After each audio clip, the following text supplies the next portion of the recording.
seguridad, de una manera que ellos consideran que es más segura. La cooperativa, ¿no? Digo malo, ellos tenían como un fee de $100, ¿no? Pero era medio como una cuota muy bajita. En realidad no, la cooperativa tenía un costo bajo en relación a lo que uno podía imaginarse y no sé si hay otras cooperativas, no hay otras soluciones de este tipo que yo conozca, cooperativas. No estoy hablando, esto tampoco es un software que es lo que pone, esto no tiene nada que ver con la visualización ni con lo que hablamos antes. El Spark lo que te hace todo el proceso, por ejemplo. Este no te hace nada, más que tener, es como que vos hacer una copia en Stanford, o en el Reino Unido, o en Brasil, o seguramente hay en varios lugares de los Estados Unidos. Te garantiza que, claro, en un escenario, digamos, de desastre, se inunda, no sé, algo. Claro, es lo básico. Es la distribución de los archivos para que garantices. Es claro, es un backup.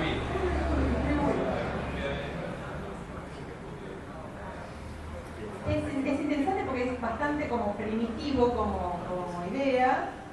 Digo, incluso a nosotros lo que nos sorprendió fue la cuestión de la implementación tecnológica, esta, no digo obsoleta porque no es añeja, y sin embargo que funcione también bueno, que garantiza de alguna manera esto de que, bueno, yo no lo tengo acá, pero además lo tengo guardado no sé dónde, pero lo voy a poder recuperar. Es interesante la solución. Y el costo, que no me acuerdo la cuánto era, pero era bien,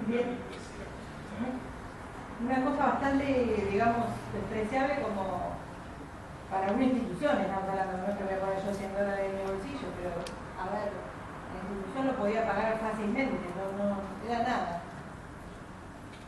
¿Preguntas?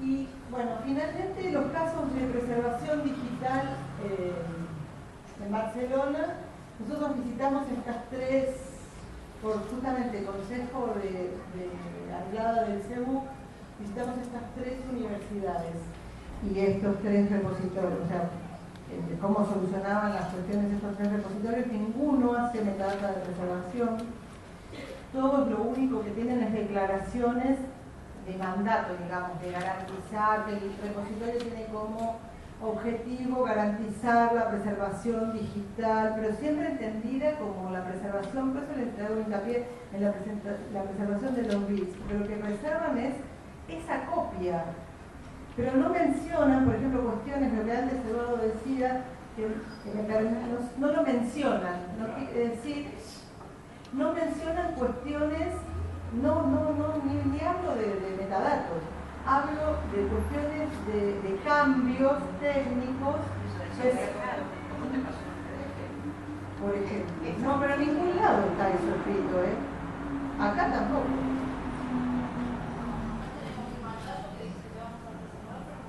Acá tampoco lo dice. Vos no tenés derecho. Si no lo dice, ¿cómo se llama? La autorización, la firma del autor sí lo dice. El autor, cuando vos firmás el CICSA firma el contrato, que no es un contrato, es una autorización. Es una autorización, ahí autoriza a modificarlo, pero si no lo expresa, no lo autoriza. No sé si me explico, hay que leer. Claro, el tema puntual es que vos preservás una copia más, un TIFF o un JPG 2000 muy pesado, o alguna entonces eso se supone que lo vas a poder abrir siempre y después generarlo, se supone que haces los backups y cambiar, pero no, pero perdón, no me estás escuchando. Yo te estoy diciendo que vos no tenés que cambiar qué. Vos no podés cambiar si no estás autorizado a cambiar. Bueno, entonces no lo vas a poder preservar porque si cambias software hard no lo vas a poder abrir. Y bueno, eso es una cuestión que vos tenés que, es lo que estamos diciendo, cuando vos firmás, eso no lo declara. Bueno, pero si no. Por eso yo vuelvo al mandato. Claro, el tema puntual es, ¿de qué te vale tener un disquito de 3 1/4 en el día de hoy, por más permiso que tengas, si no tenés... No, disquito de 3 1/4 yo creo que hoy no te sirve. Exacto, eso no si no garantiza tenés como ninguna... abrirlo, a eso apunto justamente, que si vos no solo tenés que preservar el objeto digital, también tenés que preservar la tecnología de que Vos no podés preservar la tecnología porque no haces futurismo. No, sí, podés después tener una virtual machine y para eso lo vas refrescando. Ese es el tema puntual. O para eso necesitas una autorización. Bueno, no sé cómo hacen los otros, porque nosotros lo que tenemos que preservar es eso, justamente. Las diferentes versiones o la actualización o copias de refresco que se adapten a las nuevas versiones del hardware. Por eso es que siempre apuntamos a open source. Lo que pasa es que, a ver, vos lo que... lo puedas manejar. El metadato de preservación no tiene nada que ver con esto, vamos a ponernos en claro. O sea, el metadato de preservación no te va a preservar todo esto. El metadato de preservación es un formulario, como el que vos pones, el que pones el título, el autor va a poner, lo crearon con tal software, tiene tal peso. Y haces una virtual machine donde remedas ese software. Bueno, eso yo tampoco te lo voy a poder garantizar, ni yo ni nadie. Lo que manejas en algunas soluciones es una virtual machine con el metadato de preservación. Obvio, yo hablo de lo que estamos haciendo ahora y de lo que estamos haciendo nosotros. Pero eso no te lo va a garantizar nadie. Ningún metadato de preservación te va a garantizar porque eso. si vos sabés cuál es el software en que se generó y el marco por el que corría, lo podés abrir y ahí migrarlo. No es tan directo como vos lo planteas, sí. Una consulta, ¿no se puede manejar multiformato? O sea, yo te hablo como, o sea, no hablo de... Multiformato de entrega, claro, va a decir que de... Claro, si vos manejas multiformato estandarizado, se puede. Este tipo de cosas. O sea, Eso me acuerdo de las primeras discusiones que hubo acá, cuando nosotros empezamos hace muchos años, y vos no era que estabas acá acordándote por ahí. Me acuerdo que, por ejemplo, hubo al principio de los principios, cuando nosotros tuvimos contacto, por ejemplo, con este señor, con el doctor Fox, de esta toda esa sigla, este señor, ellos tenían, que a mí, por ejemplo, hablo personalmente, me fascina, lo tenían en HTML las tesis. Entonces, resulta que para mí, yo por ejemplo, en un momento fui ferviente defensora de conservarlas en HTML, porque me parecía que era lo mejor, porque vos de alguna manera podías guardarla en plano, digo, el texto plano, y te garantizabas la conservación por lo menos del contenido. y te permite también hacer conversiones. Pero es de aquí que ahí descubrí que otra gente que era defensora de otras soluciones me planteaba, o sea, no me lo planteaba a mí, lo planteaban en este debate, que vos ahí lo que no garantizás es lo que yo les dije allá al principio. La cuestión del formato, por ejemplo, nosotros teníamos un tesista, que no me acuerdo de qué era la tesis, no la se va a acordar porque tiene mejor memoria que yo, y nosotros lo convertimos a esas primeras tesis que conseguimos, hacíamos conversiones a HTML, con la anuencia, digamos, tácita del tesista. Pero uno de ellos, cuando vino a ver su tesis en HTML, descubrió que tenía fotos y no estaban en el lugar que él las había puesto. Entonces él no autorizaba la conversión a HTML porque ese no era el objeto que él había creado y es verdad. Una de las soluciones que tenían ellos era poner el texto por un lado, o lo típico, el texto acá y la foto allá. Entonces a mí, por ejemplo, me parecía a largo plazo que era la mejor opción de preservar. Pero a los tesistas no les parecía, no coincidían conmigo, porque ese no era el objeto que ellos habían creado. Si bien ellos podían dejar el PDF o lo que fuera, que era la versión exactamente literal, digamos, de lo que ellos habían creado, pero la mayoría, acá por lo menos, los tesistas no estaban de acuerdo y muchos de nuestros colegas tampoco. Entonces, vimos, por ejemplo, el formato de conservación, el formato que adhiriéramos fue un formato que respetara el contenido y el continente del objeto, digamos. Primó eso, entonces nosotros no podemos garantizar a largo plazo la conservación. O sea, el abanico es distinto. O sea, acá estamos hablando de audio. Sí, o video. Vos imaginate que me acuerdo que a mí lo que más me había impactado de esta red era que era algo, viste que estas cosas obvias, ¿no? Que uno, son obviedades que uno no las ve porque está en un contexto determinado. Por ejemplo, había unas tesis que yo me acuerdo que veía con gente de Sacas y que eran compañeras del mismo grupo, nosotros trabajábamos en ese momento en metadatos, y mirábamos las tesis que eran de, suponete, química. Entonces tenían videos adentro de las tesis que eran HTMLs de representaciones moleculares en 3D. Para mí fue como, es obvio que se puede hacer. De hecho, hay revistas, base de datos que nosotros compramos que te permiten modelizar en esa plataforma, digamos. Era obvio, pero lo que pasa es que me acuerdo que la primera reflexión, que éramos tres nomás, así que eran muchas voces, pero la primera opinión fue, esto así no lo aceptan el jurado. O sea, acá lo que quieren es papel, le tenés que entregar una tesis de papel. ¿Cómo le vas a meter eso ahí en el papel? ¿Cómo le metes? ¿Cómo presentas la tesis con el código fuente de un programa y aparte le presentan el programa? Pero por ahí no necesitas el código fuente de un programa, lo que pasa es que por No, me refiero a que hay tesis con código fuente de un programa y lo que tenés aparte es el programa. Y pero se lo mandarán por escrito. Claro, o sea, en algunos rubros debe ser bastante, pero bueno, digo, fueron, me acuerdo, los debates de la primera hora del portal, fueron estas cosas, ¿podemos hacer esto? Se podía, lo que pasa es que no... Sí, ese era lo que hablábamos. Bueno, sigue estando, sigue estando el problema. Porque los matemáticos, lo que pasa es que no es el problema de no solo es el problema de las... Es el programa...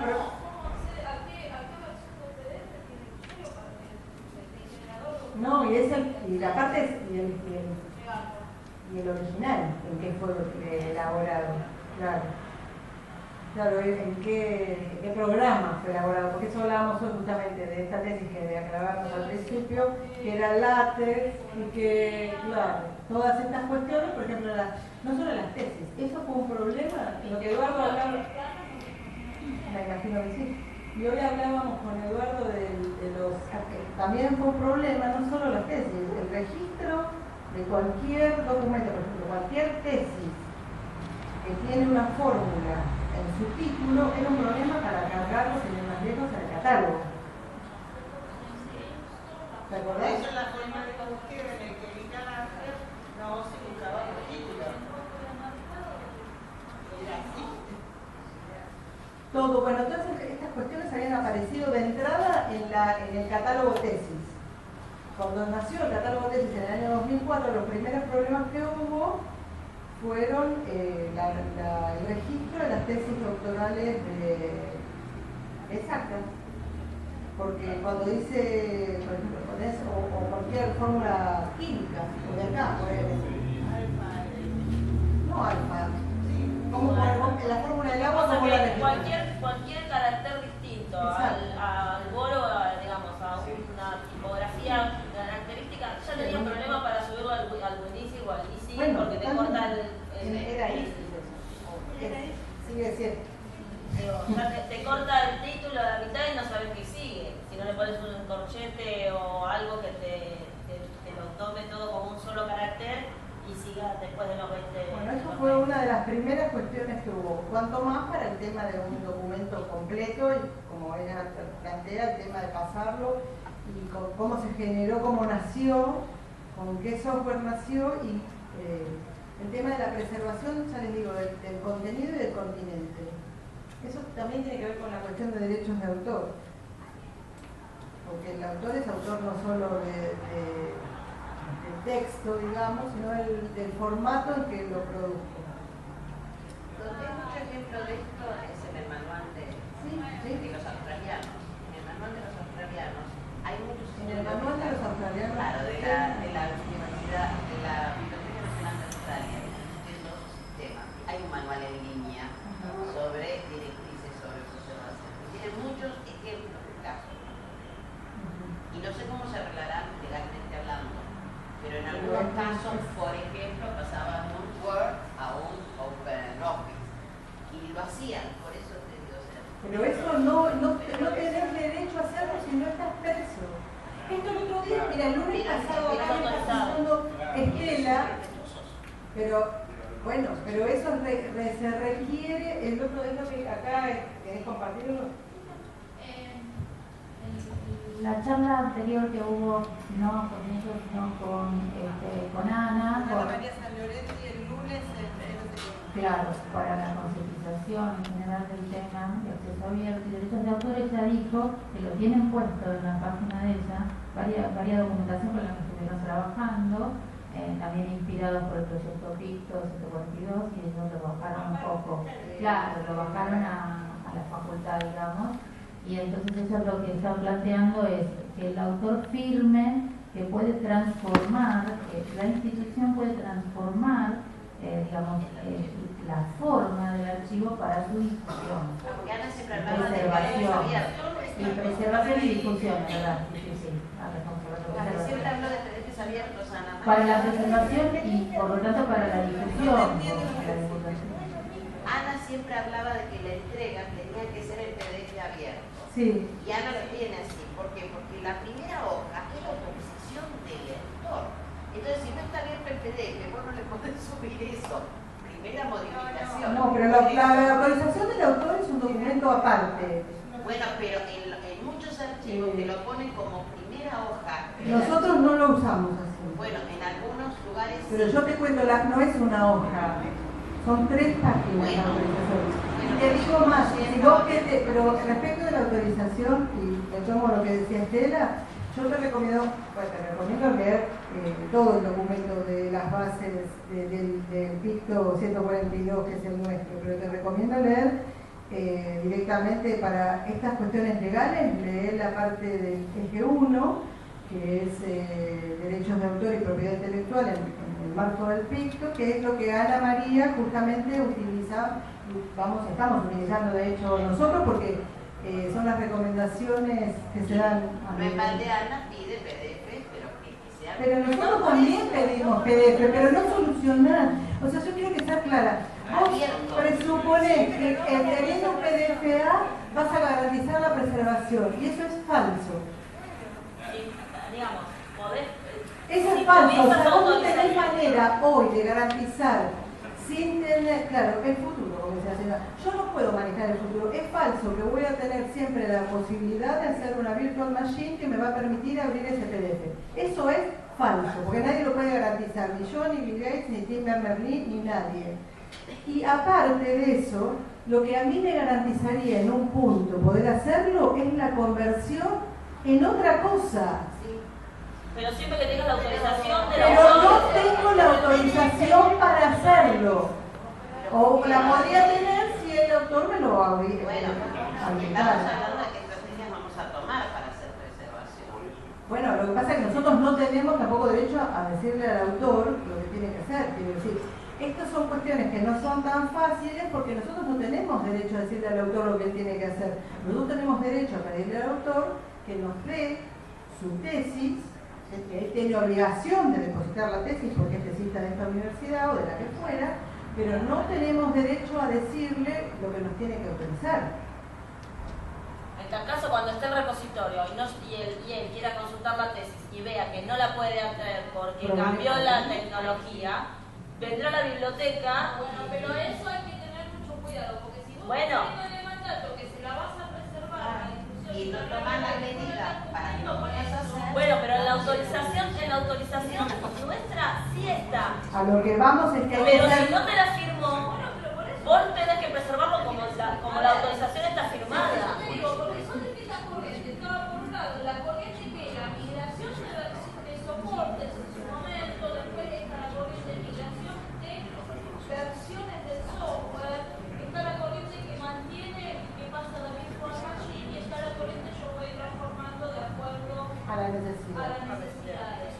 Si no tenemos, no lo tenemos claro y no tenemos en claro tampoco cómo lo manejan todos y con las cuestiones de derecho de autor antes tal vez no era visible y ahora con todo lo que es acceso abierto y con todo lo que es que también las organizaciones tipo CADRA cada vez están más pendientes a ver dónde te pueden agarrar en falta,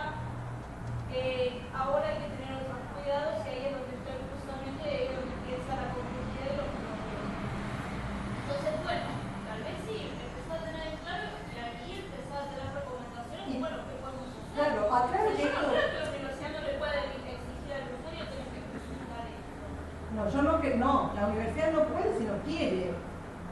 Por eso te Pero digo. por eso vuelvo al principio. Yo creo que la universidad no puede, obviamente que no puede si no quiere. El problema es que así como nosotros tenemos este debate, yo no sé si ellos tienen tan claro toda esta complejidad porque nosotros no lo tenemos tan claro. Porque la universidad no hace futurismo. La universidad no hace futurismo, vos como bibliotecario puedes hacer futuro de acá a 5 años si es un plan, si te armás un plan estratégico, pero de acá a 5 años no sabés lo que te va a pasar. No, ni siquiera.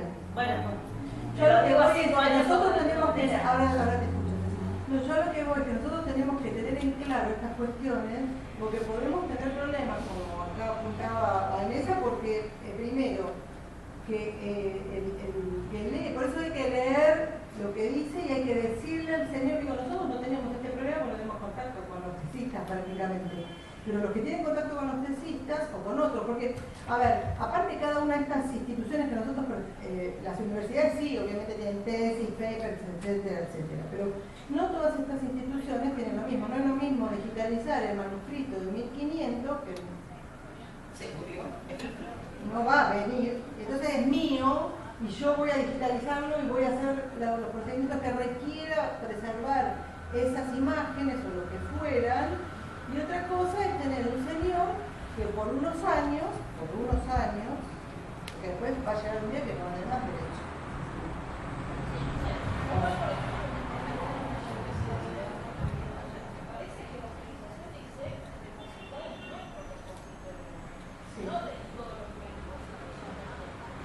Pero depositado está solo en tu repositorio. El metadato puede reproducirse. Igual es verdad lo que dice, no sé si... No, eso sí es verdad, porque sabemos que a veces no, es verdad, pero es verdad lo que dice, no, depositado va a estar solo en tu repositorio, porque el resto va a recoger los metadatos. Pero es verdad que los usuarios cuando ven que aparece el registro, algunos usuarios, por suerte no son la mayoría, que ven que está registrado del otro lado, sí se quejan. Porque piensa que está ahí. Pero es lo mismo que lo cite alguien. Pero no, pero algunos no lo autorizan, algunos no lo autorizan. Tengo a Cecilia, pero ella sí. Tengo a Cecilia pendiente, ¿no?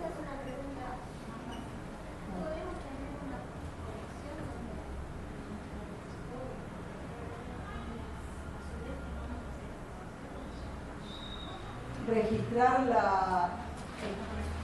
Pero esa es documentación administrativa que sí se puede, por supuesto se puede. ¿Cómo no? Pero vos decís al público. Por eso puedes hacerlo, lógicamente puedes hacerlo. Es más, la podés tener y lo podés, o sea, técnicamente lo podrías tener relacionado para vos, con una cuestión tuya, para que vos sepas a qué te autorizaron. Eso lo podés. ¿No? ¿Cuál es la diferencia? ¿De qué?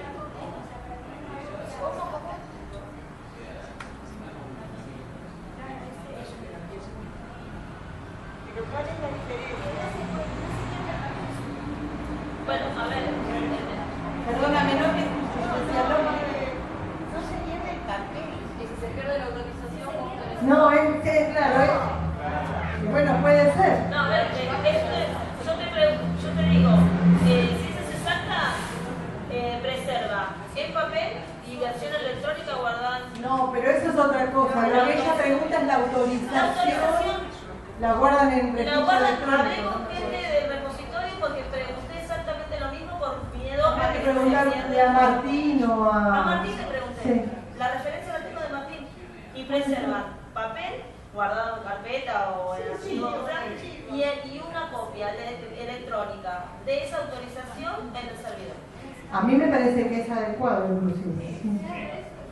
¿Vos querías preguntar, Lilian? Digo,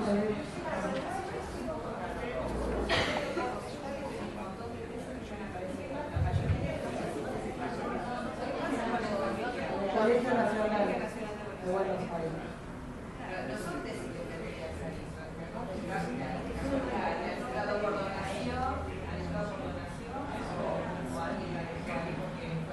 El autor está muerto. Habría que ver si hay derechohabientes y si está todavía vigente. Yo te digo que no sé nada del autor, pero lo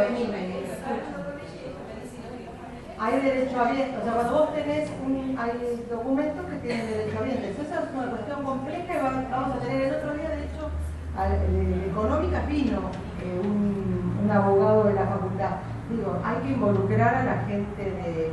Eso es lo que hablaba hace un rato, que es la solución que decía, que proponía Goportis, que tenemos que hacer que la organización se involucre, que reconozca que hay una oficina. De hecho, actualmente, por ejemplo, yendo al acceso abierto, pero que también nos involucra, la Universidad Nacional de Córdoba tiene una oficina, que no me acuerdo cómo es el título, pero está dedicada a las cuestiones de acceso, no solo legal.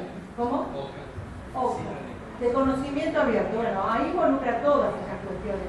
Digo, es un lugar de referencia y tiene que ver con el organización, tiene que ver con esto, de que haya un espacio dentro de la institución que esté ocupado por personas físicas, pero que tenga un lugar que diga, este es el lugar donde usted se tiene que dirigir para hacer tal cosa. No sé, puede ser la biblioteca. Si va a ser la biblioteca, bueno, Goportis particularmente, eso les quería decir antes, tiene la recomendación de que sea lo más cercano a la biblioteca posible, porque pareciera ser que los bibliotecarios somos las personas que estamos más atentas o más sensibles a este tipo de cuestiones. Por ahí porque estamos preocupándonos por esto hace mucho tiempo. Y esa es la recomendación que antes les quería decir. Propone que dentro de la organización, o sea, ¿se acuerdan en la base de esa pirámide que tenían? Que esté lo más cercano. De hecho, yo digo para ir cerrando y para volver a lo que estaba diciéndoles, en estas tres universidades, estas cuestiones están, o sea, los repositorios en líneas generales en todas las universidades, en todas las instituciones están en la biblioteca. Lo que pasa es que parece ser, el que esté en la biblioteca tiene dos caras. Por un lado, para nosotros está bueno. Para la universidad o para el de afuera, da la impresión de que esto fuera lo que vos hiciste siempre, o sea, poner un libro en el estante. Y esto involucra un cambio cultural que, por ejemplo, involucra a la oficina, obviamente de una manera directa, cercana, impacta a las dependencias que tienen que ver con la tecnología, con la informática, y que la biblioteca tenga buena relación con sistemas es elemental, pero que tiene que tener buenas relaciones también con lo que sería la cuestión política de la que dependa la biblioteca, no sé, para que esa dependencia tome la preservación digital como una cuestión en serio prioritaria por todas estas, para que no te vengan después a golpear la puerta, porque después van a golpear la puerta de la biblioteca, el que va a tener que dar la cara son todos, yo no sabía, dicen ellos. Esto a mí no me lo habías comentado. Sí. Tenemos que abrir el paraguas para que no nos vengan. También. Muchos. Bueno, pero no en este entorno. O sea, tienen... No, hay muchos que sí, pero tienen como con distintas dependencias, pero que todas están relacionadas con la biblioteca. Sí, obviamente. Pero digo, nosotros somos los primeros que tenemos que estar preparados para esto. Y el cambio cultural primero va a tener que pasar adentro de la biblioteca. Entonces eso tenemos que estar pensando. Y que no va a poder ser más una persona que haga todo esto. No podemos pensar que el trabajo lo hago yo hago el registro y después le paso a Magda que hace tal cosa por ahí en el mismo registro. Eso no existe más. En este entorno, cuando yo tengo un producto, por ahí muchas manos va a haber en ese plato, que van a coexistir y que van a interactuar, y que cualquiera de esos componentes va a repercutir en el otro. Más allá de la solución informática, porque, por ejemplo, lo que yo les hablé de la Biblioteca Nacional de Francia es un software en el último de los casos, o un montón de software relacionados. Eso. El problema no es la informática, el problema es la parte legal, es la parte cultural, es la parte de comprender lo que deposites y cómo necesitamos nosotros que depositemos. Es que el problema no es que se deposite como necesitamos nosotros, tenemos que ver cómo necesitamos. Exacto, bueno, se supone que ya lo definimos como era lo que necesitamos. Bueno, pero este espacio de debate me parece que está interesante porque el tema es que nosotros tendríamos que ponernos de acuerdo de qué es lo que sería más conveniente para después también poder transmitirlo a quien corresponda para que aquel mandato que surja de las autoridades sea el que nos parezca más conveniente. Y la cooperación, esto de generar el debate tiene que ver con que, bueno, por ahí yo pienso de una manera, vos pensás de otra, las soluciones son diversas, bueno, consensuaremos cuál es la que nos conviene y por ahí imposible, como hacen los españoles que no ponen datos de preservación porque son muy caros. Bueno, no, los datos de preservación no es que son muy caros, es que son complejos porque hay que ponerlos, hay que requiere un software. Por eso es lo caro.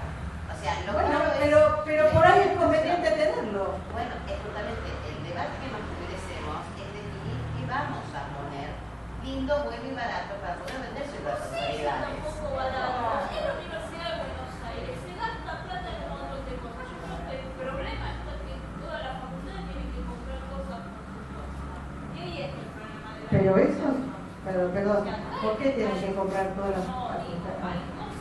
Hay bueno, un software para el sistema integrado de beneficios, cada facultad tiene que decidir cuál ¿Por va a qué? decidir. Porque Porque sí, cuando hizo el proyecto de que lo iba a hacer, no lo hizo, Patricia. pero no. Jornadas y jornadas de coaching, no resistirse al cambio, al cohete.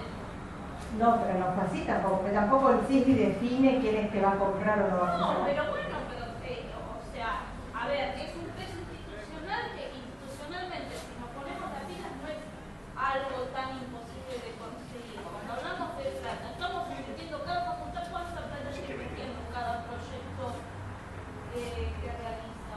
Está bien, algunas conseguimos plata también a veces de afuera, de educación, te digo, hay cosas, tampoco todo tiene que caer en manos del CISBI. No, Yo digo a eso, que nos podemos poner. a ver, también hay que ver cómo se manejan los proyectos, digo, cómo se manejan todas las partes. No es tan imposible, tal vez todos los planteamientos de inquietudes que tenemos, de ver la manera de canalizarlos para el conjunto, ya sea vía CISBI o el CISBI también, la manera de que sea el lugar que nos une a nosotros para el conjunto ir a nivel facultades y a nivel universidad a encarar, tenemos esta necesidad, necesitamos que nos den. Vanessa, pero eso también requiere un cambio cultural. Ya sé que es un cambio cultural, porque muchas de las que se pelean de las que lloran normalmente no se puede hacer esto, No involucra a nadie. Digo que son gente que hace mucho que están en la universidad y cuando hubo otros que tuvieron el mismo lazo de tiempo y hicieron un montón de cosas en la misma universidad. Entonces, A variedad de cuestiones. La señora quería hacer una pregunta, perdón.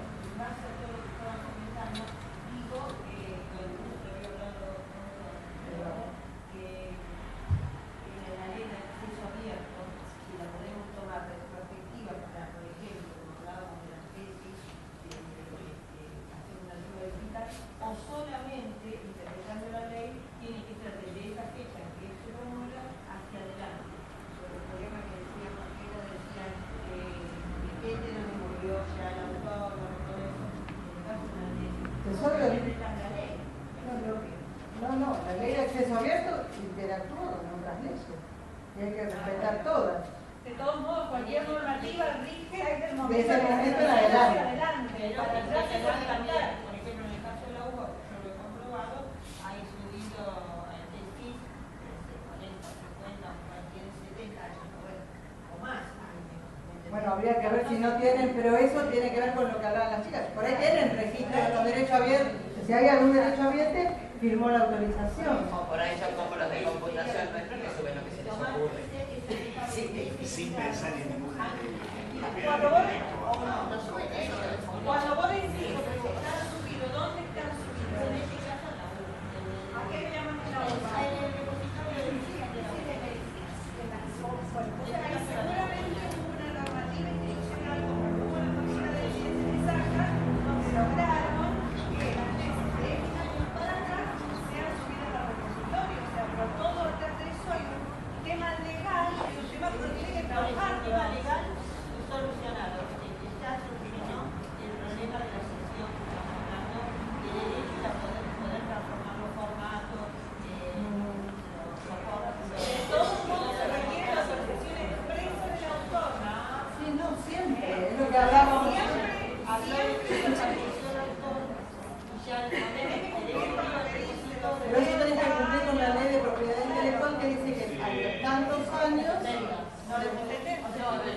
forma parte de la página.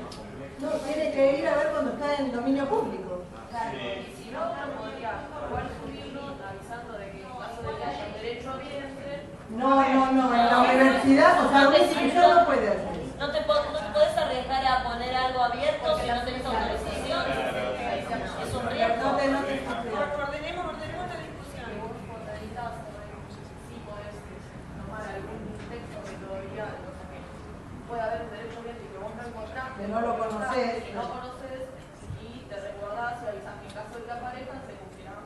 los requisitos de la ley. Eso no sé. Bueno, pero eso por ahí lo puede hacer una editorial porque le va a pagar, pero la universidad... Por política Pero podría pedir que se Por política institucional. se bajará lo que claro. Por política institucional, en el repositorio digital de la universidad no se sube nada que no tenga la autorización expresa del autor. Estamos claros que nosotros, como administradores del repositorio, no podemos crearle un problema legal a la universidad. Es lo peor que podemos hacer por nuestro trabajo. ¿No? ¿Queda claro? Una pregunta. Y después quiero responder a algo que cuando estaba diciendo la persona que escuché. Ilegales, o sea, alguna gente de otras universidades lo que pone abajo en la leyenda, cuando son estos casos que no encuentran al tesista, si usted cree que sus derechos son vulnerados, avíseme que las bajamos inmediatamente. Hace ese vericueto legalmente. No, nosotros no. Para eso está el catálogo de tesis, donde tenés el registro descriptivo, bibliográfico de la tesis, pero el texto concreto no lo vamos a poner. Está. No. Legales no se consultó No. sobre el tema si eso es factible, ¿no? No, ni lo vamos a consultar más. No lo consultaste. Perfecto. No.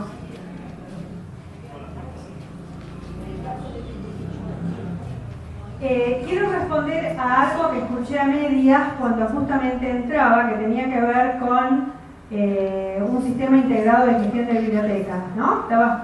O tocaste eso de refilón, pues digo, no sé en qué marco fue eso. Yo lo único que quiero decir, porque a veces la información desde acá, o sea, mi contacto más directo es con los directores de las bibliotecas, con los directores de las unidades de información de cada facultad o de los institutos. Y sé que muchas veces la información no llega a todos los ámbitos, a todos los empleados de la biblioteca. Con respecto al proyecto de sistema integrado, o sea, de un único sistema para todas las unidades de información de la UBA, un anhelo muy viejo que se trabajó y se presentó, en el marco del proyecto ARAI era uno de los componentes. Cuando llegamos a esa instancia hubo una consultoría externa, o sea, dentro del proyecto se pagó un consultor externo. Ese consultor visitó cada biblioteca, vio en primera persona los procesos, las bases de datos, los sistemas que tenían. ¿A qué conclusión llegamos? Que era inviable pretender que todas las bibliotecas de la UBA se administraran con un único sistema de gestión. ¿Por qué? Por la variedad de nuestro trabajo. A ver, cada biblioteca responde a una dinámica propia de su unidad académica. Entonces, si de por sí implementar un sistema integrado lleva años en una universidad mucho más chica que la nuestra, en la nuestra llevaría decenios de trabajo. Entonces, a lo que acordamos es un umbral mínimo de requisitos que todos tenemos que respetar y cumplir para vincularnos, para transferir información. A ese acuerdo llegamos. El rumor así en el documento, digamos, es que ese consultor externo le sacó las papas del fuego porque no estaban cumpliendo con lo que eran los requisitos del proyecto. Que hubo una comisión que estaba trabajando en hacer un pliego de licitación que incluso se basaron como borrador en el pliego de lo que fue Biblioteca Nacional. No. Cuando metían en las jornadas era un proceso integrado de biblioteca. Pues yo te estoy diciendo, era uno de los componentes del proyecto horario originales. Cuando llegamos a esa instancia, De no resistirnos al cambio, No. todo A ver, bueno, yo ese tonto que está diciendo yo ya te escuché, o sea, y no estoy de acuerdo. O sea, primero, quiero aclarar que no hubo ningún proceso de licitación, y soy yo la responsable porque yo lo hubiera firmado. No hubo ningún proceso de licitación. Y el grupo que trabajaba, el grupo ad hoc que trabajaba en el tema del sistema integrado, ya había dejado de funcionar y de trabajar hacía mucho tiempo antes. O sea, si bien nosotros usamos el bagaje de trabajo que quedó de ese grupo ya hacía tiempo que no estaba trabajando. A ver, eso es lo que pasó. Después lo que circula y lo que corre, bueno, yo no me hago cargo. Yo me hago cargo del trabajo que se hizo, del trabajo que se informó y hasta donde se llegó y se firmó.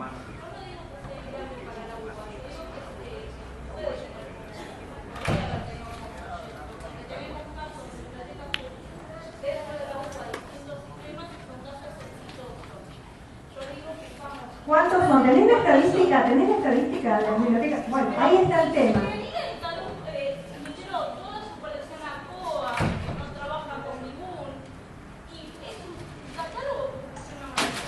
Preguntarle a ingeniería.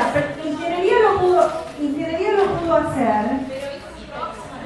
Ingeniería lo hizo porque tuvo y tiene un informático, pero le llevaron años de modificar el COA.